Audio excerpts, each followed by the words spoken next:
Hello and welcome to Sorry Is This Boring? I'm Natalie. I'm Marika. Was it too official? Yeah, that's beautiful. Okay. So, as this is Pride Month. Yay! Gays. Rainbow flags flying in the air. So, for the whole month, we're going to be doing queer films, starting with Gregg Araki's The Teenage Apocalypse Trilogy. The first film of which is Totally fucked up. I feel like I don't know how you're going to say it. So I'm like trying to match it. Oh, that was good enough. We got one. We got a take there. Which came out in 1993. And we're going to talk about it. Hell yeah. Hell yeah, we are. Talk the shit out of I'm it. gonna talk the shit out of it, you might say. So, Gregg Araki himself described this film as a kind of twisted cross between avant-garde experimental cinema and a queer John Hughes flick, which I feel like is a very good description of it. That's wonderful. So the film itself follows the lives of 6 young, gay, alienated friends living in Los Angeles. There is the utterly good-looking and angsty Andy, played by James Duval, the aspiring videomaker Steven, played by Gilbert Luna, and his artist boyfriend Derek, who's played by Lance May. There's the fun, outgoing skateboarding dude Tommy, played by Rocca Bellick, and two slightly more optimistic than the rest lesbians, Michelle and Patricia, played by Susan Beshid and Jenny Gill. So a bit about the film, which I'm assuming you all have seen, all of our many listeners. And if you haven't seen it, then you should watch it. Yeah. But it is told in 15 segments, each of which features a certain theme. So one segment is about safe sex, HIV, love, getting a baby when you're a lesbian, gay bashing. But overall, it's a portrait of a gay subcultural youth rejecting the gay culture and the mainstream culture to embrace each other. I suppose. To this day, it's like very well acclaimed for being like a voice of a generation that felt unheard. Gregg Araki is the writer, director, DP, and editor of this film. Yes. To start, a round of applause. It is shot on 60mm and high 8, and you can tell watching it that I imagine from like the low budget that it wasn't even like properly transferred. They just like it almost looks like it's been like filmed off like a CRT monitor because like of all the flickering. And I like heard that there's like a remastered version, which I don't believe that we've seen. We saw like the older version, like a lower quality one. Yeah. But I imagine it's like a little bit better quality. But I think it's cool, like it adds to it for me. Mm-hmm. And I have a quote from him saying, "Probably the essential impetus behind the film was the desire to portray a way of life, a subculture which is totally ignored by both the mainstream and the conventional gay media, to represent the unrepresented. I would venture to say that queer teenagers, with all their lovable confusions and complexities, have never before been depicted as they are in this movie." Do you also have that quote? I saw you mouthing. Well, there you go. I was just wondering if you were going to see it. You're like, surprise, I am Gregg Araki, and you like rip off your face. In case you don't know who Gregg Araki is, he is a super cool queer filmmaker who is from LA. You know, this film is like obviously largely inspired off of his own experiences. Although he wasn't a teenager in the 90s, it's, you know, he is still like Gen X. I feel like I definitely have questions for like how much this film is based off of his own experiences. Did you find anything about that? I really did not, honestly. Like, there isn't much that he says about it. I mean, I imagine there's like lots of autobiographical elements, but at the same time, like he speaks a lot about his like influences, and there are things like Godard's masculine feminine film is one of his big influences, and like if you've seen that film, like it actually does like it is very comparative, you know, and that film's like set in like 1960s Paris, and this film's obviously set in like 1990s Los Angeles, but it has like a similar structure. I kind of feel like I could see that with a lot of Godard's Yeah. films. Yeah, like, because that film, like, and a lot of his other films, like, this one has, like, lots of, like, verite-style interviews about, like, love and lovemaking and politics. And one thing, I actually have another really interesting quote from Gregg Araki, and it was when he was, like, rewatching Totally Fucked Up for the remastering, and he said that he was surprised by how political and angry the film was. And he says it really was a reaction to the socio-political climate of the times, and it did specifically speak for and to this audience that had no voice at all in those days, like young and gay lesbians who didn't fit into the cultural stereotype of the gay community. He says, I knew a lot of kids like that back then, and the film was very specifically for and about them. So I feel like, you know, even though, like, characters may or may not, he hasn't specified if they're, like, really that closely related, like, not in interviews anyway, but like I imagine like so much of it's just drawn from all these like people in his lives and like the culture that he like hung out in back then. But a little background about Gregg Araki. He says that he went to college wanting to be a veterinarian, and he was actually a pre-med major, and he was like very good at math and science, and he wanted to be a veterinarian and an artist on the side, or like a vet who painted. And it wasn't until college that his like artistic side like became much more dominant. And like even though he was like getting really good grades and like straight A's, he was just really unhappy and frustrated with the work. So he started taking film classes. University of California, Santa Barbara was where he did his undergrad, and like he got into cinema there. And he says it was like a very old school kind of film school, and they studied like mostly film history and criticism. And so it was like they like watched like the Masters and like Hitchcock and stuff like that. And they had very few like production classes, except for like, you know, having like little Super 8 classes where they would make films. But he was like always really enamored with it, and he decided he wanted to do a master's in production, which is when he went to the University of Southern California, which is like a very industry oriented school. And he said that it was like sort of conflicting because like he had this like background in academia, and he was like influenced by like Godard and stuff like that, like all these like things that are like film theory, like history you learn about. And USC was like much more like Hollywood at that time. And so When did he go? Do you know the year? I know he graduated in 85. Okay. From USC. But he said that he had like professors at USC who were like old, like by the book, who had never even heard of Godard. And like for like me, that sounds like ridiculous because like we obviously both went to film school, and like we were told like all this stuff. Yeah, but at the same time, we went to an art school, so I could see like it's like really funny to like just imagine to like be learning about film, like not be learning about all this stuff, like all these artsy films that I feel like influenced me so much as well.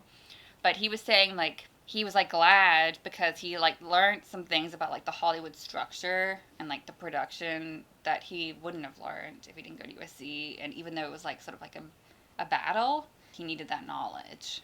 And I feel like it's probably like proof of like how successful his career has been, that as like a queer filmmaker, that knowing how the industry works and like Hollywood works, and like also like going to like a school like USC, like you just like already meet so many people.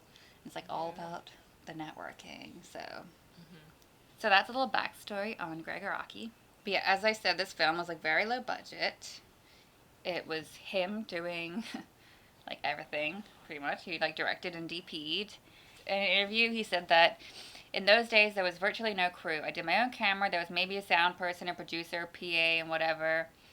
And we all just met in my old apartment, loaded up in my beat old car, and shot stuff at various locations all over town with no permits or nothing. Then at the end of the night, just me and my producer and I would drive out to the boondocks of Burbank to drop the film off at the lab and watch the dailies. And they were created with virtually no money, just sheer ingenuity and resourcefulness. He said that some of the scenes in this film are like shot like just purely with the headlights of his producer's old car. And he was like surprised when he went back to remaster like how well it like all held up. And like it is like such a beautifully DP'd film. Like The cinematography is really amazing. I feel like that's so cool too, because it just shows that like you really don't need to spend a lot of money to make something that speaks volumes, you know? It's very inspiring. Yeah. But he's also one of these filmmakers, like I've read in interviews about his other works, that he has like sort of like this little dream team of people that he works with all the time, which I think is cool. And I feel like filmmakers that come from just like, you know, such like indie scrappy beginnings like have that a lot, which is cool. In like the DVD commentary, they talk about like they have like lots of stories from the production, and they talk about how they used like the same loft location like as different apartments. They just like dressed it differently like again and again, and they even got like kicked out of locations while shooting because they didn't get any permits. Which I thought was cool. There. Yeah, we've all been there.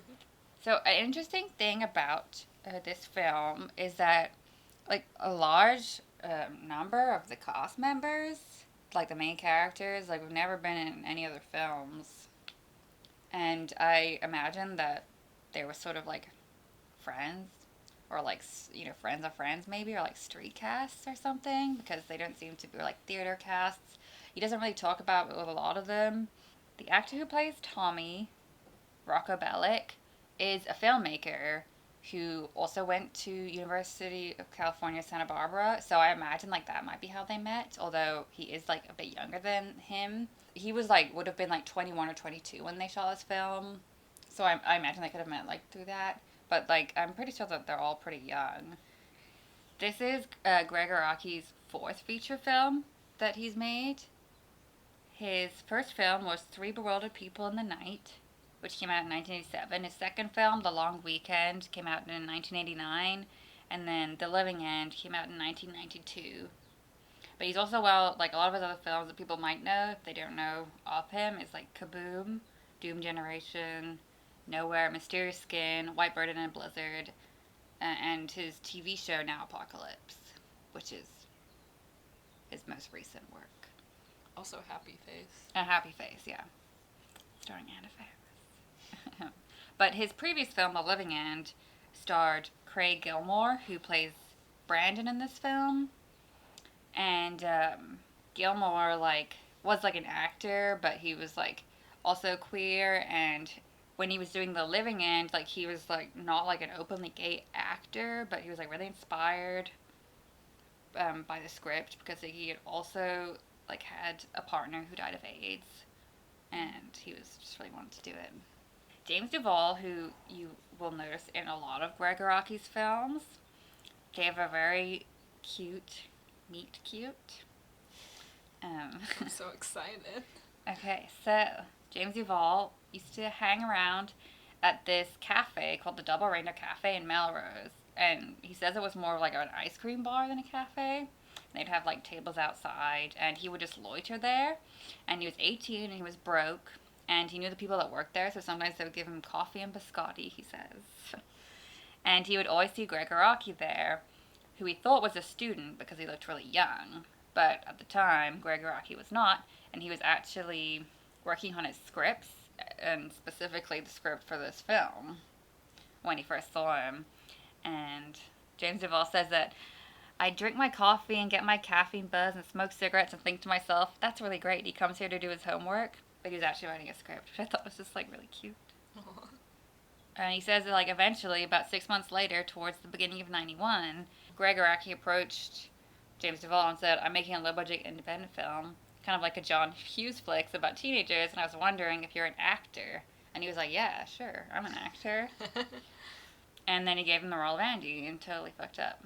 Specifically, to quote James Duvall in this interview from 1993, he says, Gregg gave me the role of Andy and totally fucked up. This teenager who drinks Drano and kills himself, and it seemed like a dream come true. Which I thought was beautiful. But I was like thinking, like I could see why like Gregg Araki was drawn to him. Like James Duvall, his mother is French Vietnamese from Saigon, and his father is American Indian and Irish. And he used to go to, like he grew up in Redondo Beach, California in the mid-70s at the time of the Tet Offensive. And he says he was like not blonde, and so he was considered like a dog eater or a nip or a chink. And he said that people would call him Tonto and Bruce Lee because of the way he looked, which is like fucking awful. Yeah. But also Gregg Araki is like Asian American, and he's like a young queer dude. So I feel like I could see that maybe he like saw some of himself in James Duval, Yeah. which I think is cool. Is James Duval queer? Do you know? I feel like I really don't know because I feel like it, at least in my experience of like casting people, a lot of people who aren't queer are like not always comfortable playing queer roles, Mm-hmm. especially ones that are very explicit. And so I feel like I usually just assume, especially if it's not like a Hollywood role, that the person is queer in some way. Do you know what I mean? Yeah. I feel like it's unconfirmed, maybe? I don't know.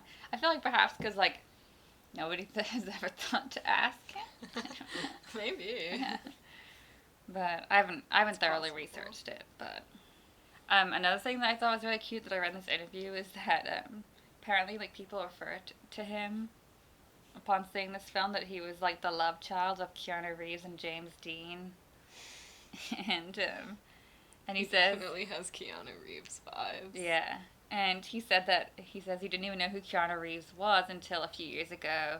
He says he just saw Bill and Ted's Excellent Adventure a month ago and thought it was funny because he lived near there during high school.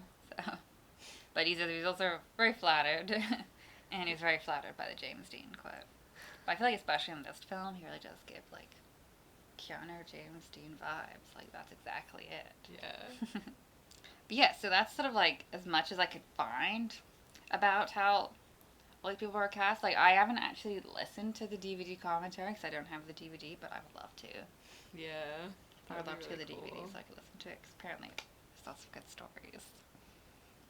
Oh, another interesting thing is that he says that the Teenage Apocalypse trilogy, he says, as I so grandly called it, was like a result of this film. It wasn't something that he went, into with the idea of. And he says he originally just like wanted to do this as his own sort of masculine feminine, like the Godard film, exploring like issues that were like relatable to him and his current climate. And then it inspired the next two films. And he like wanted to work with like a cast of non-professional actors who are like all of the age, and like working with them like actually inspired him to make the next two films. And like for the next two films, he actually like wrote roles for James Duval. That's so cool. Yeah, the opening shot is like of a news article, which is about suicide rate being high among gay teens, which I feel like is like obviously like a running theme throughout the film. And even like newspaper articles like come up again with just like homophobic stuff or like horrible things like that are happening to queer people like throughout the film. Even though Gregg Araki kind of jokes about naming this series of films the Teenage Apocalypse trilogy, I think it sets a really good running theme for all of them about just the idea of an apocalypse connected with youth and the idea of sort of impending doom. And I think that all of them tackle that concept in very different ways. Yeah. But I think just to have this sort of opening of suicide rate high among gay teens sets this precedent for how the film is going to run. And like I feel like it also like sets you up like you're like expecting somebody to commit suicide like right from the beginning, and then you like go in to meet all the characters. It's like interesting to like think about like because like obviously like I didn't live through the AIDS epidemic, and so I feel like it's like hard to imagine like how like end of the world it really felt. Yeah. But like now, like having lived through like this global pandemic, like it's very different. But I feel like I do get a sense of like more of like this virus relating to like apocalyptic feelings, but just like obviously it's non-discriminatory, whereas like AIDS is like so much associated with queer culture. I feel like, Mm-hmm. I feel like, or even like now, like with all the protests and everything, it's like end of the world too, kind of. Yeah. And I feel like even just being a teenager or a young adult, I feel like something that I feel like we sort of relate to with Generation X is the idea of really high unemployment in our society.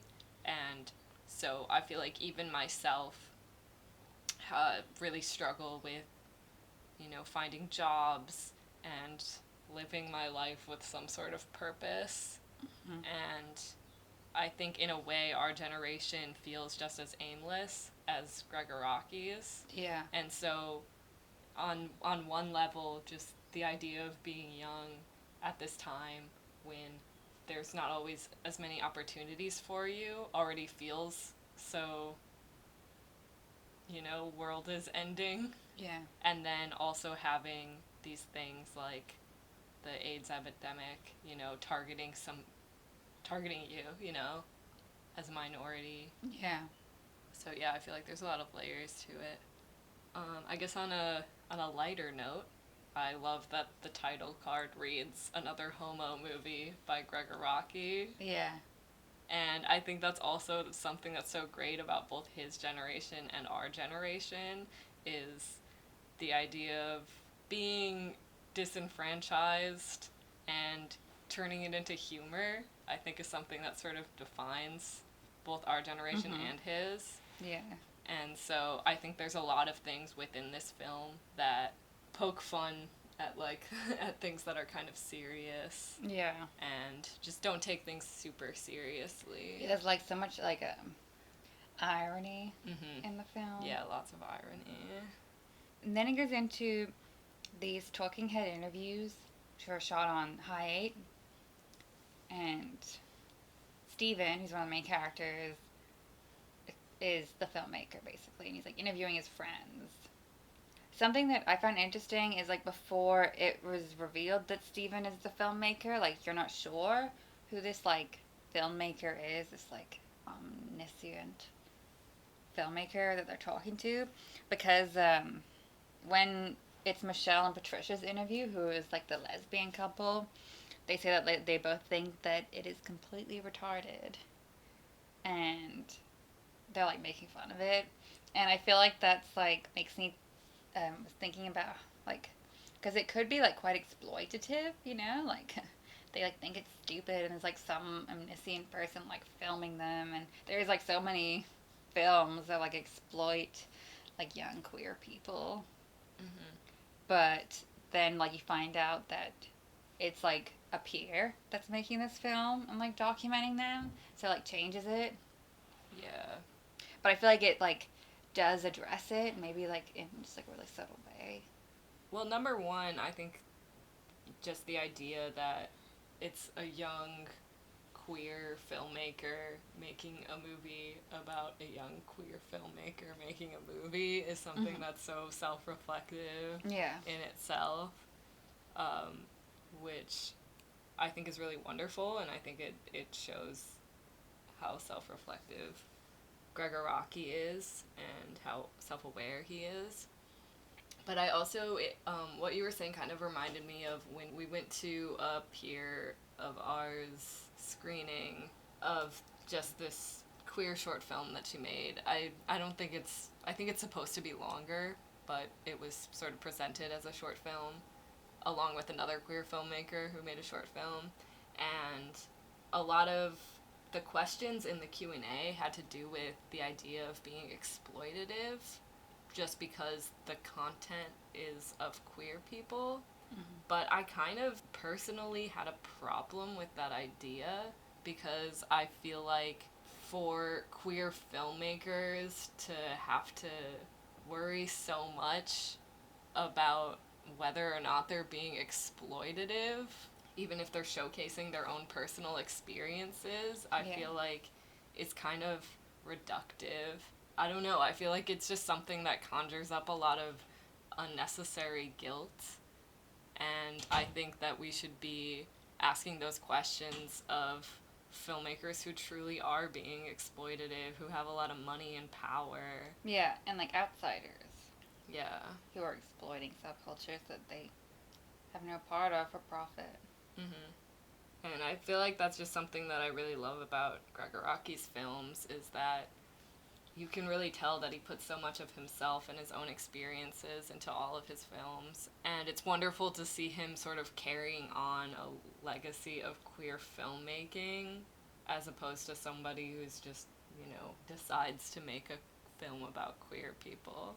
I feel like another thing I wanted to say was when you were talking about how he said it's sort of a cross between experimental cinema and a queer John Hughes flick. I think that's something I really love, because I feel like something we do a lot when we watch a lot of movies that aren't queer is talk about what they would be like if they were queer. Yeah. Or, just express desire for queer versions of those movies. Mm-hmm. And I think especially from him coming out of the 80s and there being such a high rate of teen films being made. Yeah. But none of them being queer. And so, even though there's a lot more queer films now, I feel like I sort of have the same experience of just watching so many teen movies, but none of them having queer main characters or like a queer ensemble. It's just like the token queer character sometimes. Yeah. And so it's true, you feel left out, and, you have to try to create some sort of narrative around, like, comparing yourself to the characters. And I think it's so cool that, he came out of the era of John Hughes and decided to create something with himself into those same narratives. Yeah. I feel like this is kind of like a small thing, but when Steven is talking to the camera and he says that he wants to show the way things really are, I think it's sort of another part of the film that's really self-reflective and self-aware. Yeah. And it kind of reminds me a lot of Lost Highway in a way, where I don't really feel like explaining what Lost Highway is about. Yeah. But It's if you haven't seen it, you should definitely watch it. It's a really good movie. But there's a couple who receives a videotape of somebody walking inside their house, and so they call a team of investigators to find out who's been breaking into their house and sending them these tapes. And they ask the husband if he owns a video camera, because maybe it's some sort of inside deal. And he's like, no, I don't like cameras. And he has this little monologue about how he likes to experience life through his own memories, and he doesn't really like to see things the way they really are. Mm-hmm. And that concept in itself carries out throughout that whole film. Yeah. Because it's super surreal, Nothing really feels grounded or makes much sense. It all feels like it's through his own head and his own filtered memories. And so I really like how grounded this film feels. I actually read an article that was like comparing Gregg Araki to David Lynch. That's interesting. You made that comparison. It's like the whole like postmodernist thing, like just being aware of the camera and what sort of reality it presents is something that I feel like they both are interested in. I guess like something else that I feel is really grounded within the film is when they talk about sex and love. I love that, that they all have such, like, interesting and different answers to the questions. Like, Andy, of course, thinks that sex is just a hassle. And he thinks that love isn't real. Yeah. Andy states that it's a huge load of bullshit that individuals are trained to desire from birth in fairy tales, movies, pop songs, and light beer commercials. And there's like the Derek, he says that, talks about meeting Steven at a screening of My Beautiful Laundrette, which is like a queer film. And I think it's like Tommy says, love lasts as long as a squirt in the dark. Yeah. Just such a good quote. Yeah, because he says he falls in love about every 15 minutes. Yeah. And then like Patricia and Michelle, like obviously like are a couple, and so like their response is like much more optimistic. I feel like their responses for everything are kind of much more optimistic. One other interesting thing that I thought is like when they're talking about like they're all talking about like the HIV epidemic, and I think it's like I don't remember if it's Michelle or Patricia, but she says that it's government sponsored genocide, and that like basically no one will ever forgive our government for like letting this happen. They're gonna like rack up more bodies than Hiroshima, and I feel like it's like kind of like predictive of the future. I feel like so many people like still don't forgive the government and think that like have the same ideas about it. And she's like, yeah, I thought that was like it's like weird to hear people talk about it from that time after learning about it now. That's actually something I kind of wanted to get like further into because I found that to be really interesting when they're kind of talking about it in that way and kind of saying it's like this conservative wet dream basically. Yeah. Because it's very conspiracy-esque. And it reminded me a lot of when I took a queer performance and politics class, and we read this essay by Eve Sedgwick that's called Paranoid Reading and Reparative Reading, or You're So Paranoid You Probably Think This Essay Is About You. Which is the best title of any essay ever. Yeah. And it's a really, really good look into the connection between paranoia and sort of disenfranchised communities like African American communities or queer communities, and I think a lot of it does have to do with the HIV epidemic. So in the beginning she talks about how she was sort of in the middle of the first decade of the AIDS epidemic, and she was talking to this friend who's an activist scholar about the probable natural history of HIV. And she started asking a lot of questions about, the sort of rumors of the virus's origin, like if it was kind of an inside job in a way. And she says this really, really interesting thing back to her. And she says that any of the early steps in its spread could have been either accidental or deliberate, but I just have trouble getting interested in that. I mean, even suppose we were sure of every element of a conspiracy, that the lives of Africans and African Americans are worthless in the eyes of the United States, that gay men and drug users are held cheap where they aren't actively hated, that the military deliberately researches ways to kill non-combatants whom it sees as enemies, that people in power look calmly on the likelihood of catastrophic environmental and population changes. Suppose we were ever so sure of all those things, what would we know then that we don't already know? Yeah. And I think it's really interesting in this way because the idea of paranoia and conspiracy is so heavily tied to these minority groups because there's already so many things that we are sure of, especially, talking about the AIDS epidemic specifically. We already know that it has mostly taken the lives of African Americans and queer people.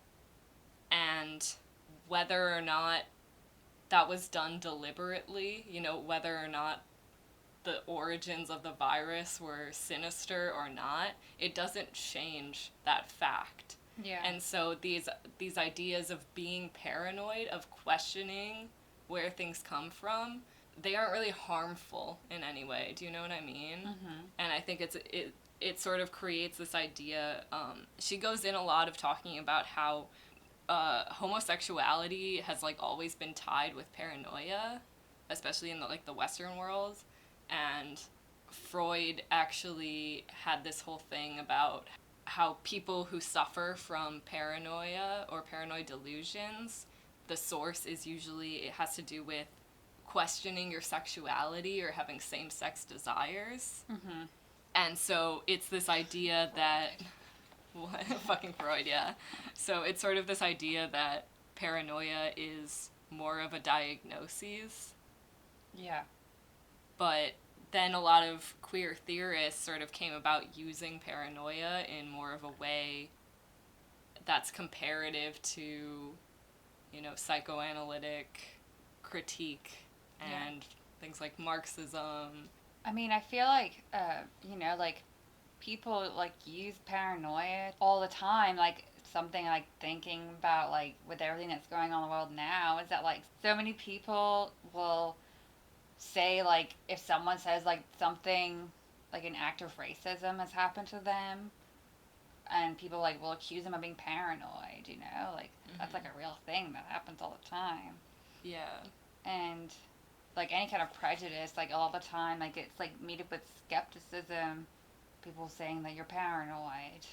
Yeah, and so I feel like it can sort of be like liberating in a way to use paranoia and conspiracy as a form of critiquing the world around you, critiquing society. Yeah, something that she says is kind of like I was saying, in the hands of thinkers after Freud, paranoia has now candidly become less diagnosis than a prescription. In a world where no one need be delusional to find evidence of systematic oppression, to theorize out of anything but a paranoid critical stance has come to seem naive, pious, or complacent. Yeah, and I think that's really interesting, and I think it works with looking at this film, and I think it works looking at now and the systematic problems that we're facing. It's common knowledge that there is systematic oppression, and how we want to critique that, how we want to question its origins is, I don't think, hurtful in any way. And I think it's really great that they do talk about the AIDS epidemic and the origins of that in such a way, because it's things that I think about and question all the time. Yeah. Even after the fact, I kind of believe that, it's totally possible that it could have been systematic. Yeah, or at least like weaponized. Yeah. By the government. Oh, I think another sort of little detail that I really like about the film is a lot of the t-shirts that they wear have a lot of sort of in-your-face photos or phrases. Yeah. They're very unapologetic. I also love, I just love all the symbolism in the film. There's like a scene early on where you see all the main characters like sitting like on that wall like next to the sign that says end. And like all like the weird billboards that they're always like walking by. Yeah, and I think that's something that reminds me a lot of his new show, Now Apocalypse. It almost feels like it took him like 20 years, but he's still kind of continuing on with these same kinds of films. Yeah. As this trilogy. And I think the idea of sort of connecting paranoia with something that's almost magical in a way, of just recognizing patterns. Do you know what I mean? Yeah. It's like when you have this idea and then you start to see it everywhere. I think it's something we've kind of talked about before, especially like with Pyewacket. When you're sort of worried about something, paranoid about something, and then there's signs all around you, and it feels like you almost unlock something. It totally feels like a time capsule. Yeah. And even though a lot of the stuff that they talk about can easily be translated far into the future, something I was also thinking about was... like the Tower Records.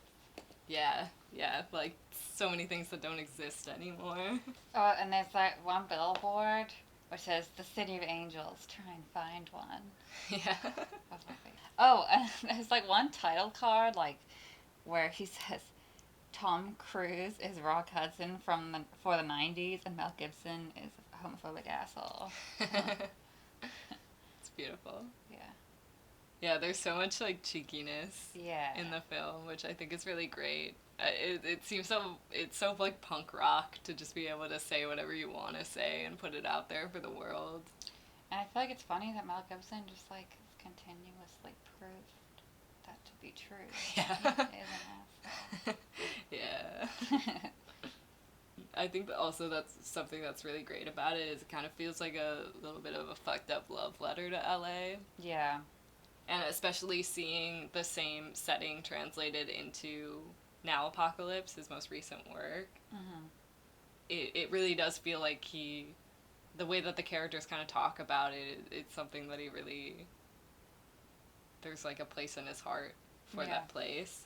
And I think it sort of reminds me of myself and you and a lot of our friends in the way that I feel like young people, and especially, you know, either disenfranchised or part of minority groups or whatever, they kind of fall in love with the chaos of a place. I think that's why me and you and a lot of our friends love New York so much. And I think it's sort of shown in the way that there's so many scenes when they're out and about where there's sort of people walking across the screen. Yeah. That are just fucking wild and grab your attention, and it almost feels like they're unfazed by it in a way. And I feel like that's something I really relate to, like having lived in New York. Like, there's that person that's, like, walking the other human being on a leash. Yeah. I love that part. And that one lady that pushes through them outside of the hospital and is just screaming, and then the doctors are running after her. One thing I thought was really interesting watching the film is that, like, all of, like, the main characters, like, the men, like, they all have, like, encounters with, like, with elder gay men that are just, like, really pushy. Yeah. And they're, like, trying to have sex with them, and, like, they just, like, aren't really interested. Mm-hmm. And I thought it was, like, interesting to, like, depict, like, not just, like, with one character, but, like, with multiple within the film. Yeah.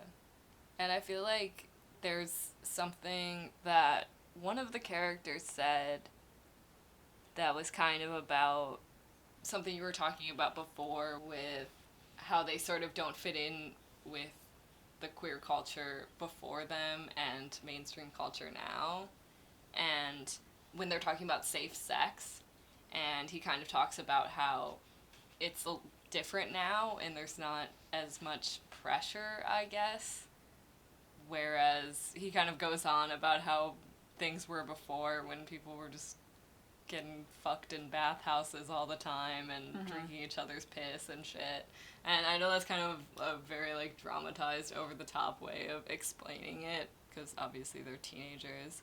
But I think in a way it kind of speaks to the queer culture before them and the queer culture now is less. I think he also says something about how it's just like that he feels less like we're just walking cocks or something. Mm-hmm.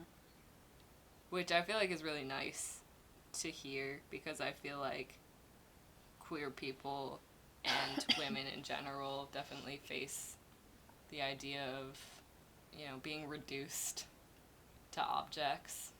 And it's nice to hear a lot of different kinds of people talk about that and confront it. Is there anything you wanted to say about the cinematography? Because I found it really interesting in the way that, I mean, there's obviously a lot of documentary footage with the high-8 camera, but I feel like the scenes and the shots that are just part of the narrative are really, really interesting to me. I feel like they're sort of placed and posed in all of them. Yeah. In ways that add, like, a lot of depth. And I think it's really interesting, and I was just wondering if you had anything personally to say about those things. Like, one thing that I thought was that, like, the cinematography, like, all felt, like, much more like it was done by a photographer. Definitely. Like, it had, like, a very, like, photo feeling. Like, I even wrote down that, like, there were some scenes that like reminded me a lot of like Nan Golding photographs. And so I feel like that's probably, there is like a much more photo feel to his things. He hasn't used like the conventions of, you know, like shot reverse shot, obviously. And I feel like there's a lot of scenes that are just really long of people kind of talking in very specific spaces, maybe not moving around so much. And I feel like that sort of adds to it. Yeah, there isn't really the shot reverse shot. You're just kind of almost sitting in the back seat while two people are talking in the front, you know? Mm-hmm. Yeah. You just get like a little window. Mm-hmm. So there's this book that's about the films and career of Gregg Araki by Kylo-Patrick Hart called Images for a Generation Doomed, which I think is perfect for what we were just talking about. But I did talk about this book, our episode about Tragedy Girls, briefly, but it obviously fits more into what we're talking about now. So he has a chapter called Refining an Authorial Style with Totally Fucked Up and the Doom Generation.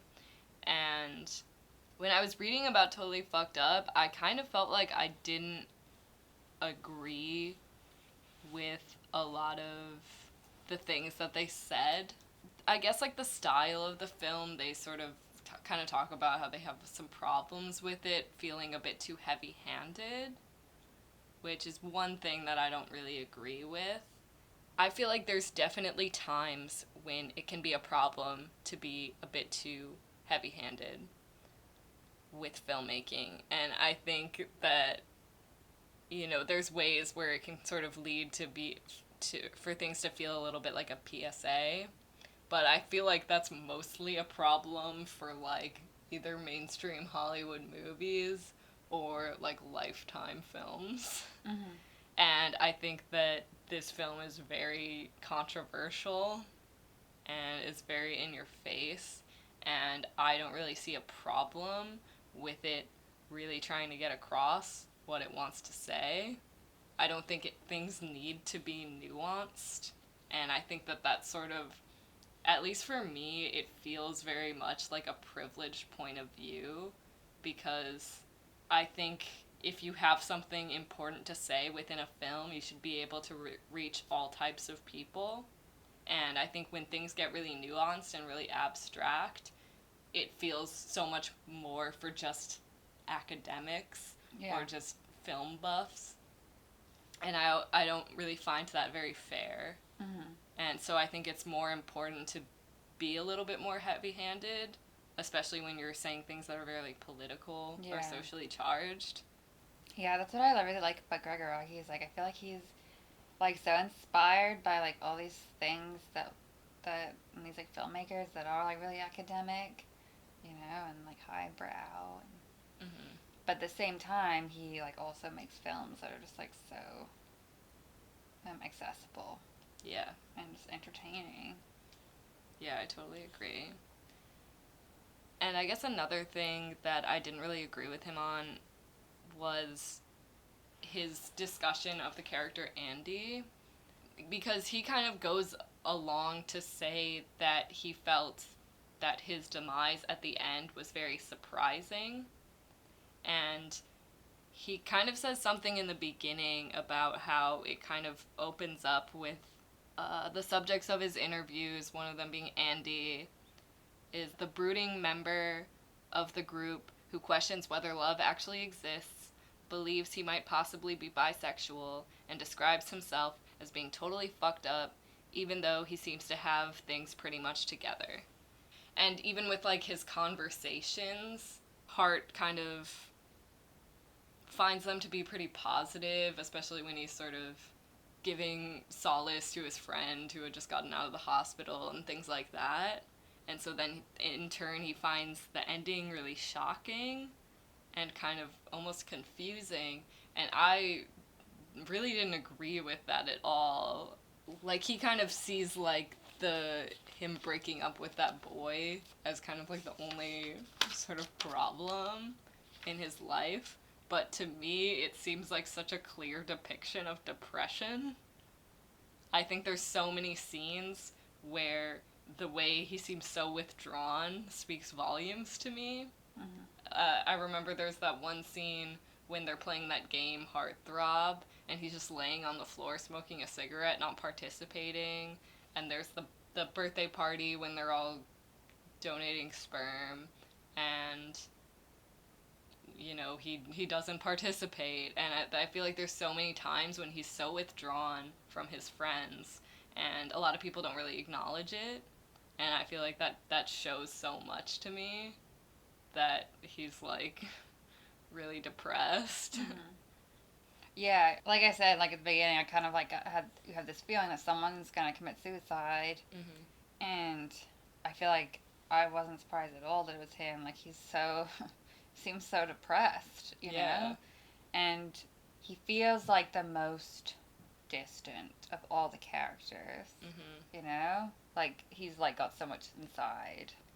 Yeah, and Hart even says that when he talks to his friend about his sort of breakup with that boy, Mm-hmm. that he seems fine about it, Yeah. just because he doesn't say much about it. And I don't understand how he got that Yeah. from that scene, because to me it was, it's sort of the whole I'm fine, there's not much to say, but clearly there's a lot to say and he's really upset about it. Yeah. And I feel like it's funny, like something about Gregg Araki's like works that is like common is just like the idea of like no one really listening to anybody and everyone just kind of Mm-hmm. like talking, and the self-centeredness of like friends that can be like that can lead to problems sometimes. Definitely. I mean, I also love the little safe sex PSA Oh in the yeah. middle. That's super cheeky because they're just like, masturbate, that's safe sex. Yeah, I loved how like collaged it was, and like how like there's all these like fun clips and stuff, and And all the fun title cards. yeah. I think a lot of the things in this film that are sort of tied to the HIV/AIDS epidemic reminded me of this artist, David Wojnarowicz. And there was this one piece that I really liked from his body of work. It was a photograph with overlaying text screen printed on it, and it's called Untitled, in parentheses, When I Put My Hands on Your Body. And the photograph is of this unearthed burial site, and the text overlaying it is just this piece of writing about decay and grief and difficulty in coming to terms with the inevitable death of a loved one. And I just found that, to me, it felt relative to the film. When I put my hands on your body, on your flesh, I feel the history of that body. Not just the beginning of its forming in that distant lake, but all the way beyond its ending. I feel the warmth and texture, and simultaneously I see the flesh unwrap from the layers of fat and disappear. I see the fat disappear from the muscle. I see the muscle disappearing from around the organs and detaching itself from the bones. I see the organs gradually fade into transparency, leaving a gleaming skeleton, gleaming like ivory, that slowly resolves until it becomes dust. I am consumed in the sense of your weight and the way your flesh occupies momentary space, the fullness of it beneath my palms. I am amazed at how perfectly your body fits to the curves of my hands. If I could attach our blood vessels so we could become each other, I would. If I could attach our blood vessels in order to anchor you to the earth, to this present time, I would. If I could open up your body and slip inside your skin and look out your eyes and forever have my lips fused with yours, I would. It makes me weep to feel the history of your flesh beneath my hands in a time of so much loss. It makes me weep to feel the movement of your flesh beneath my palms as you twist and turn over to one side to create a series of gestures to reach up around my neck and draw me nearer. All these memories will be lost in time like tears in the rain. That's beautiful. Isn't it beautiful? It just reminded me a lot of this, not only with the ideas of love and sex, but with the ideas of friendship in times of extreme violence and death. Yeah. I feel like it's sort of like you don't really expect it to be about death, but even though it's like so apocalyptic feeling. I feel like you didn't really expect it to, like, it is, like, about love, but I don't know. Yeah, and I also, reading about it, I found out that, reading about the film, I found out that it was actually supposed to be very similar to The Living End, in that it was sort of going to end with someone being diagnosed with HIV. Yeah. As opposed to committing suicide. And that's something that's shown a lot within the narrative because he decided to change it, but there's a lot of scenes that still sort of connect with that old narrative. Yeah. And I think there's something that's really powerful about it.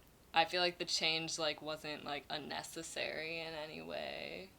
I think he still tells a powerful story just about queer youth without it just having to be specifically about HIV, AIDS. Okay, my first question is, as a queer person, what/who do you relate to in this film, and is it missing from most queer media?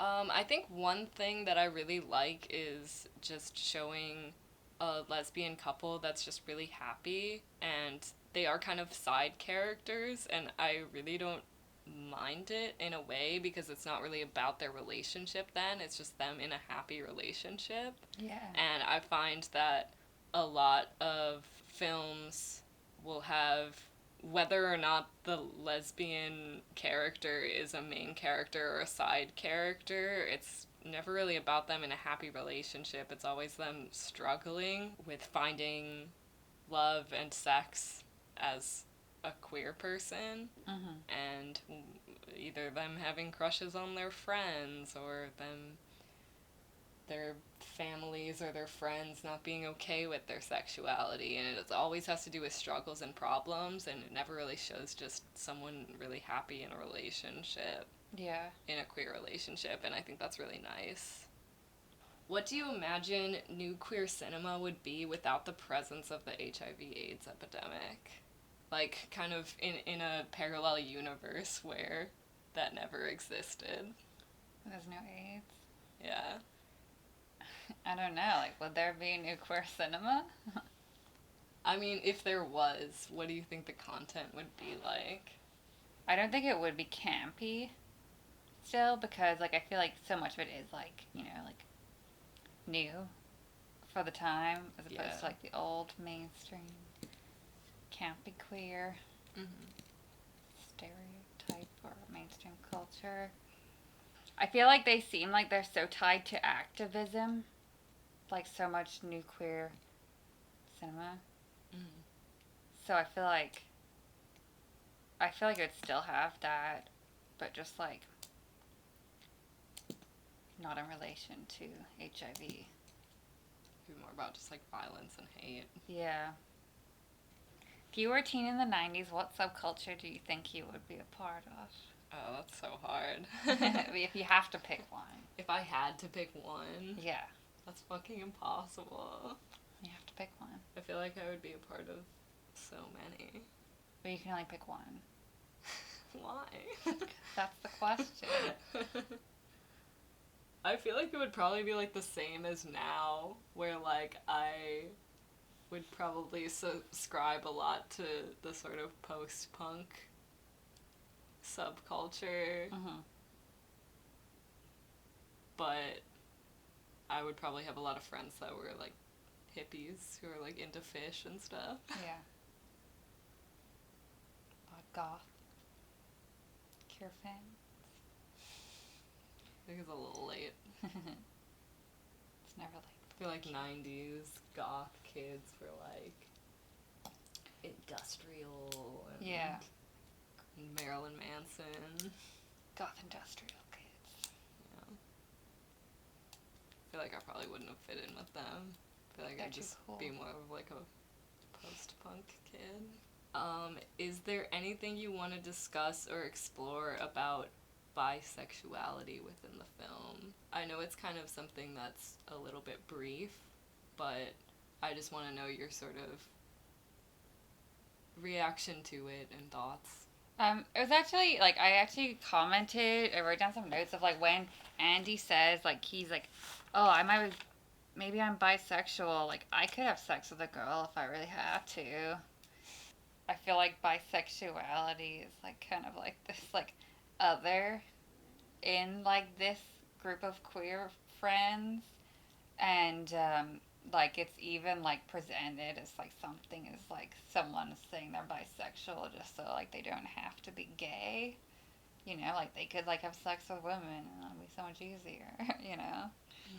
I kind of feel like that's where the word queer is so sort of special now Yeah. and so much more widely used because it doesn't define you as much to one specific type of person you're attracted to or one specific type of gender.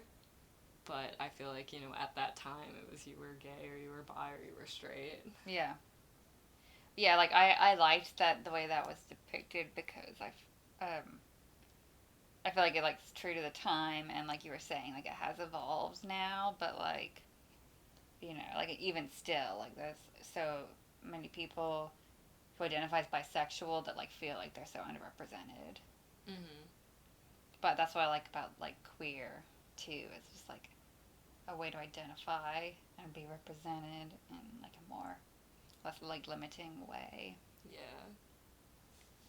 I feel like was there anything you found interesting about just somebody who identifies as gay sort of questioning their sexuality in a way, you know, being like curious? Yeah, I guess like it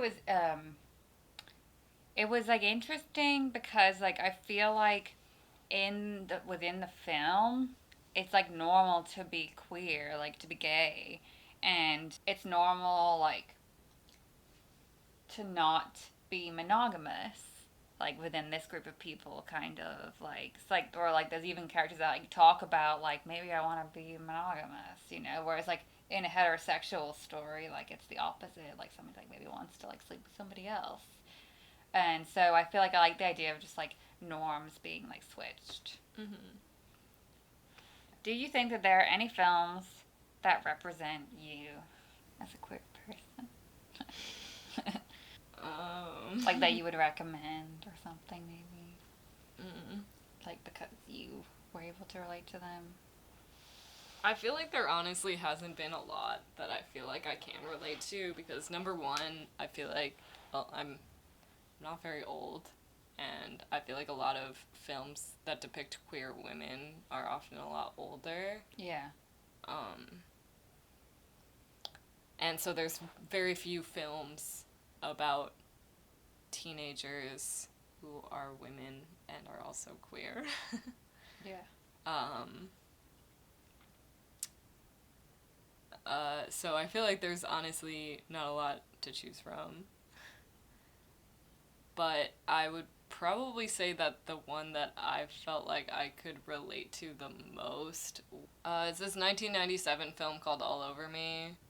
And it's about this girl and her best friend, and they live in Hell's Kitchen, and they kind of have a really weird relationship that's both like confusing sexuality wise and also just really toxic. Mm-hmm. It has like a really happy ending, or a pretty happy ending, which is also something that's rare to find. And also, a part of her coming into her own is kind of trying to find spaces where there's other queer people because she doesn't have any. Yeah. And she like plays guitar, and she decides to go to this sort of all-girl queer punk rock show. And I feel like for me, music is such a big part of my life, and especially punk music, and it's so like similar to me in the way of just sort of shameless self-expression. That's something that like draws me so much to punk music. Mm-hmm. and I feel like it's so tied to LGBTQ culture. So it's just really cool to see a young girl who's coming into her sexuality and also trying to find herself in this sort of punk rock space. And Yeah. I think it's really cool. Do you have any? I don't know. I don't know if I do. The birdcage. That was a joke. Call Me By Your Name. Call Me By Your Name is actually based off of me. Queer Eye for the Straight Guy. Orange is the New Black. Yeah. I've been to prison multiple times. I have. I am Natasha. I really am. I feel like there's definitely films that I relate to more that I just personally queer code. You know what I mean? Where I'm like, oh, this character's like definitely queer. I guess my last question is, what is your favorite thing about the film stylistically? I'm sure you researched a lot of stuff about Gregg Araki and specifically his style, and is there any part of his style that comes through in this film that you really enjoy? I mean, I really love just like the collageness of his film. I like, I'm a slut for 16 millimeter, as you know, and for any antiquated technology and like high 8, and I just think like putting them together just like really gets my dick hard. So we made a film. We did. That was DV footage mixed with 16 millimeter footage. Yeah. If you watch like Now Apocalypse, it's just like so saturated, but there's like you could see it in this film too, even though it's like much more like muted. There is like lots of color. Like there's one like, and there's also like really cool like compositions and light. And there's like one shot where it's like Steven, like Derek was like gets attacked, like gay bashed, and then Steven is like at like Michelle and Patricia's house or something, and he's just like, it's like a shot of his like head lying on the floor, and there's like the TV with static behind him. There's like a red light like on him, and like I said, it's like all very photographic. Yeah. It definitely like evolves as his films become more high budget and like more mainstream, like a little bit. But I love these like old indie low budget stuff that he makes, because I feel like it's just like so. Yes. It's so inspiring. Yeah. I just love seeing things where I feel like I could do the same thing without having to have a bunch of money and a huge film crew and shit like that. Yeah. And I guess the last thing I wanted to talk about with you was I kind of wanted to just hypothesize what this film would be like if it were made today. So I just kind of wanted to back and forth with you, shoot the shit. I think if it was made today, it would be very different, because LA today, for a queer person, is very different than how it was in the 90s for a queer person, you know? LA especially is like full of queer people, and like, yeah, I have been to LA, but like I can't speak for like the experience of living there as a queer person. Like maybe, it's much harder than I realized. Obviously it's much easier than it was in the 90s. So I feel like that would be something that's very different. But I feel like there is like a sort of, like now I feel like a lot of people have this like feeling of like doom, like end of the world, like, with the president that we have. Yeah. Like I feel like that shift alone created like this feeling of apocalypse for a lot of people, like a lot of queer people, like American Horror Story did a whole thing about that. I mean, they had a whole season that was about the apocalyptic feeling after the election and really terrible things that come out of it. And then the season after that was the apocalypse season, you know, and I feel like it's something I didn't really think about before, but I feel like it makes a lot of sense. Yeah, I mean, I feel like maybe, like being in New York when Trump got elected, like, felt kind of apocalyptic too. Like, it was kind of scary. It was scary, and like everyone was just fucking so sad. And obviously, we went to our school. There's like lots of queer people. We live in Brooklyn, where it's like lots of minorities live, and there was like very, I didn't know a single Trump supporter, and so it did feel like the end of the world. Like everyone thought the worst had happened, and it's proving to be pretty true. But clearly this virus still exists. HIV and AIDS is still something that plenty of people battle with. Yeah. But it's not as much of an epidemic as it was. Mm-hmm. And so I feel like the film wouldn't really focus on that as much. Yeah. You know, I think safe sex is always going to be something that's sort of interconnected with the gay community, with the queer community. But I kind of feel like something that's really big that maybe would be touched upon more. Well, number one, on like a smaller scale, I think a lot of different kinds of gender identity might be more present within the characters, within the main characters. And also, I know that violence against trans people has risen within the last decade, and so that might be something that's a lot more touched upon. I feel like it would be cool to have, like, a movie like this that, like, follows, like, a bunch of trans, like, people, you know?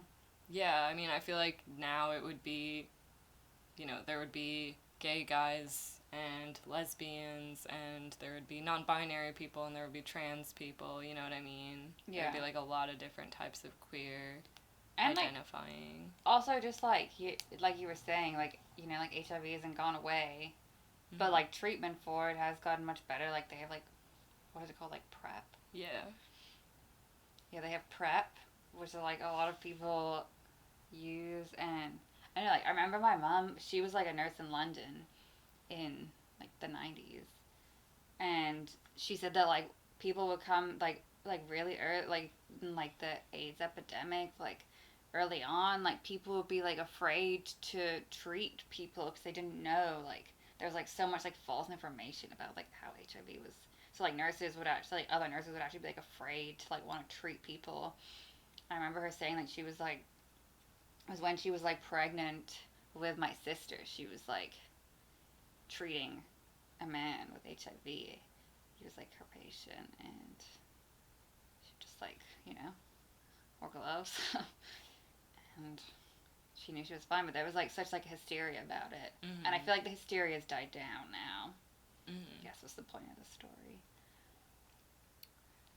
Something else I thought about, which might pertain to this in some way, is in the essay that I was reading about Paranoia, something I was thinking about was the fact that, you know, through that we can understand that the idea of paranoia and conspiracy really connects with minority groups, but at the same time, there's, through, you know, I guess the internet's been around for a while, so I don't know if it's technically through the internet, but internet culture has definitely changed a lot, and I think through that, there's been this big rise of paranoia and conspiracy from people of privilege, which is something that's kind of really scary. Yeah. And, you know, there's a lot of people that are sort of bringing up the same ideas. You know, it's a lot of the alt-right, you know, questioning, like, even talking about how, like, liberals are sort of making up stories in order to pass laws and things like that. And it's something that's really scary because, you know, they actually have the power to undermine certain things, whereas minority groups who are questioning things in society, you know, and the government, you know, with the idea of, like, HIV and AIDS, you know, where does this virus come from? There's not really much that they can do about that, even if they discover the truth. Yeah. Not to be super negative, because I don't believe that it's impossible for people to band together and make change. Yeah. But it's just scarier when people who are in power create these conspiracy theories around people who don't have power. Yeah. And so maybe, like, that would be something that's, like, kind of explored, is, you know, the sort of new alt-right culture. Yeah. And what that's doing, and maybe connections with the internet as well. Yeah. Yeah, like, it makes me think about, like, Now Apocalypse, because, like, obviously that's, like, a Gregg Araki thing from Now. And, like, you know, like, the main character, he's, like, paranoid. He thinks that it's these aliens, and he's, like, really paranoid about it, and everyone just, like, equates it to him, like, smoking too much weed, you know? Yeah, and especially because marijuana culture has changed so drastically, even since the 90s, and especially in California. And so I feel like it would definitely play a bigger role. Yeah. I guess my final words would be practice safe sex. Yes. No glove, no love, you might say. And happy Pride Month. Happy Pride Month. Everybody try to celebrate as much as you can in the current climate. Yes. Bye. Bye. Love you.